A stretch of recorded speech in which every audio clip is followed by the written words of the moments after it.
Hello guys, to the third video about the pages 18 and 19 of the Unit 2. Vamos então para o terceiro vídeo sobre as páginas 18 e 17, né? 18 and 19. Vamos começar então pelo texto. Como que vocês devem iniciar?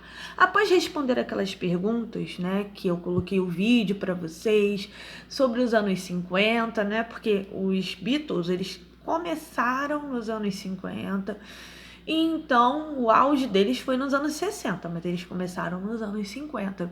E o texto fala exatamente sobre isso, ó. Deixa eu aumentar a tela. Então, ele fala justamente sobre the 50s. O que são the 50s? É a década de 50, é assim que se representa décadas em inglês, certo?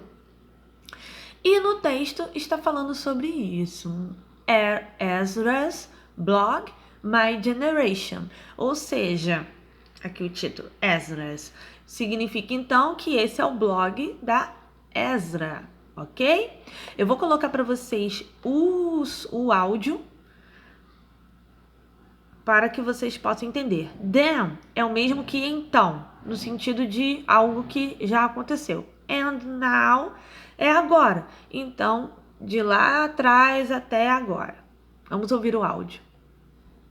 Track 19, Unit 2, Reading, Page 18, Exercise 1.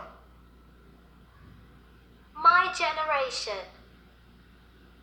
For this week's blog, I talked to my grandmother, Fatima, about life in the 50s.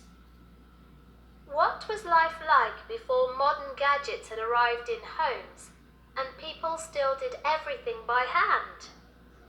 How did people entertain themselves before they had TVs? I asked her what it was like to be a teenager in the 50s. This is what she said. They were very different times, and there was quite a lot of poverty. Everyday life was hard because people used to work long hours, so they got together and relaxed on their day off. Every Saturday, my sisters and cousins and I used to gather at my house and cook for the whole family. We used to laugh and chat, catching up with family news. When everyone had eaten, the men used to go to the cafe to discuss neighborhood problems and play tavla, a popular game with dice. It was the woman's job to look after the house, and we did all the cooking and washing. There were no washing machines then, so we washed everything by hand. I remember my mother used to use ash to wash clothes, and she used to boil the sheets for hours. We had a very close relationship with the other women in the neighborhood, and we often spent time together making our own clothes, copying models from magazines. Today, people hardly know their neighbors. In those days, there were very few cars, so we walked everywhere. We didn't have television or computers, so children used to spend a lot of time outside, playing in the streets. Nowadays, there are so many electronic gadgets that most children stay indoors. But I'm not sure that life is better. Children today grow up too fast. School was different too. In my primary school, there were 3 grades in one classroom with 3 teachers, and some classrooms had 5 grades. By the time I was 18, I had got married and I had moved in with my parents-in-law.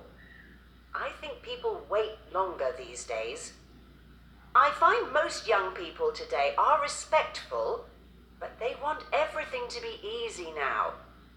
Maybe their parents buy them too many things. Things are different now. Gran's tolerant about most things, although she's sometimes shocked by the violence on TV. She thinks it's brilliant women study and work now. She's really interested in my plans to do media studies at university, and she's really encouraging. It's true that teenagers have got more these days, but I don't think we're all spoilt or disrespectful. I always try to be considerate and polite to older people because, like my grandmother says, old people know what it's like to be young. One day you'll know what it's like to be old. Muito bom, né? Então, gente, é só fazer então. O que você vai fazer? Você vai vir aqui, vai fazer a leitura. Esse áudio foi desse texto, que é um blog da neta falando sobre a diferença, né, entre a época em que a avó dela era jovem e a época de hoje. Tá? Então, vocês farão a leitura desse texto primeiro para depois começar a responder aqui, tá? Então, vocês têm que responder, né, as perguntas aqui sobre as diferenças citadas no blog. Depois vai vir aqui no 2 e responder a esse verdadeiro ou falso, ok? Depois vai vir aqui no 3, vai responder as perguntas sobre o blog. No 4 vai responder também de acordo com as palavras destacadas no texto do blog. Aqui você vai colocar o significado dos adjetivos usados no blog. E aqui é um exercício de conversação em pares, ok? E por último, na página 19, vai completar aqui, ó, o word check, que são as palavras-chave do texto, ok? Então, encerramos aqui the explanation, a explicação do que é para fazer, tá? Espero que vocês consigam resolver tudo, fazer tudo. See you later, guys!